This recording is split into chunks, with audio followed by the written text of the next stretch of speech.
Pemuda itu pulang dan hendak menunaikan sholat sunnah di rumah, namun ia terganggu, karena terus memikirkan wanita itu.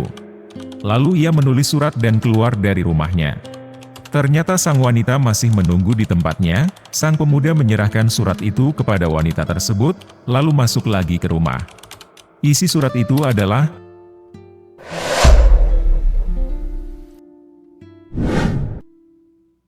Assalamualaikum warahmatullahi wabarakatuh. Sahabat kalbu yang Allah cintai. Kisah kali ini menceritakan tobatnya gadis cantik yang sedang menggoda seorang pemuda hanya karena nasihat.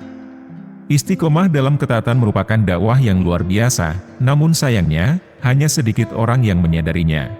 Banyak orang beranggapan bahwa dakwah itu hanya berbicara, menulis, atau mengajar.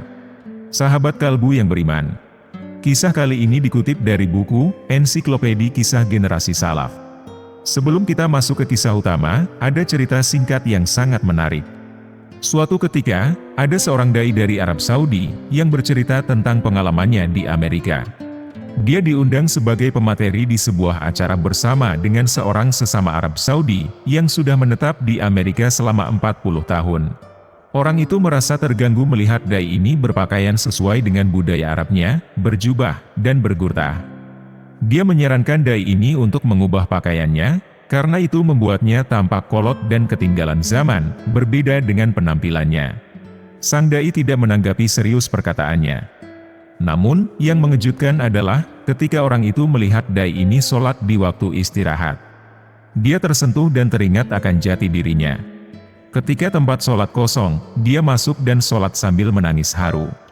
Setelah sholat, dai ini bertanya, apa yang menimpanya?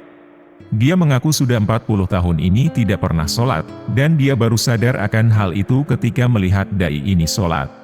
Inilah istiqomah, dan inilah dakwah. Istiqomah dalam ketaatan itu dapat menginspirasi orang-orang berdosa untuk bertaubat, dan berhenti dari dosa-dosanya. Seperti kisah ini, seorang pemuda yang syaleh, menginspirasi seorang wanita yang hidupnya dipenuhi kelalaian, dan jauh dari ketaatan kepada Allah. Kita masuk kisahnya. Ada sebuah kisah yang diriwayatkan oleh Ahmad bin Said dari bapaknya. Di Kufah, hiduplah seorang pemuda yang taat beribadah. Ia tak pernah absen ke masjid. Ia juga berparas tampan dan berhati baik.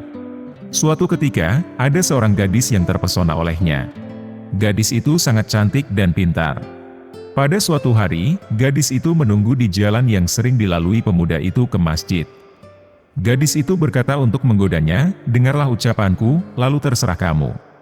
Pemuda itu berjalan tanpa mengucapkan apa-apa.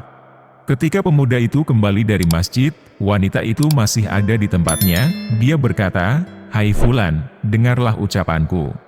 Pemuda itu bingung, lalu ia berkata, ini adalah hal yang bisa menimbulkan fitnah. Aku tidak suka hal itu. Gadis itu berkata, demi Allah, aku tidak berdiri di sini karena tidak tahu tentang dirimu. Naudzubillah, kalau orang-orang melihat seperti itu dariku. Yang mendorongku dalam hal ini adalah kesadaranku, bahwa hal-hal kecil ini menurut orang-orang adalah besar, dan kalian para pemuda taat, dalam hal ini bisa tergoda oleh sesuatu yang sepele. Yang ingin kukatakan kepadamu adalah, hatiku selalu terpaut padamu.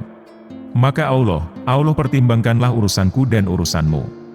Gadis ini telah memperhatikan sang pemuda sejak lama, oleh karena itu ia menyatakan tujuannya menunggu di jalan tersebut, karena tahu dan kagum kepada sang pemuda. Ia berani menggoda sang pemuda, meskipun orang-orang taat seperti pemuda ini, menganggap besar dosa-dosa yang diremehkan orang, namun seringkali mereka juga terjerumus oleh wanita. Gadis itu berkata, kalian pemuda taat bisa tergoda, karena hal yang sepele. Pemuda itu pulang dan hendak menunaikan sholat sunnah di rumah, namun ia terganggu, karena terus memikirkan wanita itu. Lalu ia menulis surat dan keluar dari rumahnya.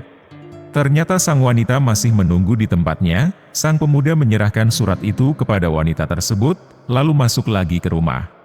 Isi surat itu adalah, Bismillahirrahmanirrahim. Ketahuilah wahai Fulana, jika ada seorang muslim yang melanggar perintahnya, maka dia menyembunyikannya. Jika dia mengulangi dosanya, maka Allah tetap menyembunyikannya. Tetapi jika ia telah memakai pakaian kemaksiatan, maka Allah Azza wa Jalla marah, dengan kemarahan yang tak sanggup ditanggung oleh langit, bumi, gunung, pohon, dan hewan-hewan. Siapakah yang mampu menghadapi kemarahannya? Jika apa yang kamu katakan itu suatu kebatilan, maka aku mengingatkanmu akan suatu hari ketika langit seperti luluhan perak, dan gunung-gunung seperti kapas. Umat manusia bersujud di hadapan Allah yang Maha Besar lagi Maha Agung. Demi Allah, aku sendiri tidak bisa menyelamatkan diriku, lalu bagaimana aku bisa menyelamatkan orang lain saat itu? Jika apa yang kamu katakan itu benar, ingin mengobati luka, maka aku akan membawamu kepada dokter yang bisa mengobati luka yang sakit, dan rasa sakit yang pedih. Dia adalah Allah Rabbul Alamin. Hanya kepadanya kamu harus berlari dengan doa yang ikhlas. Aku sendiri telah sibuk, tak punya waktu untuk memperhatikanmu, karena firman Allah. Berilah mereka peringatan dengan hari yang dekat, hari kiamat, ketika hati menyesak sampai di kerongkongan, dengan menahan kesedihan. Orang-orang zalim tidak menyukai teman setia seorang pun, dan tidak pula mempunyai seorang pemberi syafaat yang diterima syafaatnya. Dia mengetahui pandangan mata yang khianat, dan apa yang disembunyikan oleh hati. Dan Allah menghukum dengan keadilan. Dan sembahan-sembahan yang mereka sembah selain Allah, tiada dapat menghukum dengan sesuatu apapun. Sesungguhnya Allah Maha mendengar lagi Maha melihat. Quran Surah Al-Mu'min ayat 18-20. Adakah tempat bersembunyi dari ayat ini? Beberapa hari kemudian, gadis itu kembali berdiri di jalan yang dilewati pemuda itu. Ketika si pemuda itu melihatnya dari jauh, ia berbalik supaya terhindar dari pandangannya. Tetapi gadis itu berkata, "Hai pemuda, jangan pergi. Karena ini adalah pertemuan terakhir kita, selanjutnya hanya di hadapan Allah Azza wa Jalla." Lalu dia menangis terseduh-seduh. Gadis itu berkata, "Aku berdoa kepada Allah yang menguasai hatimu, agar mempermudah urusanmu yang berat." Kemudian gadis itu mengikuti pemuda itu dan berkata, "Berilah aku nasihat yang bisa aku pegang. Berilah aku wasiat yang bisa aku lakukan."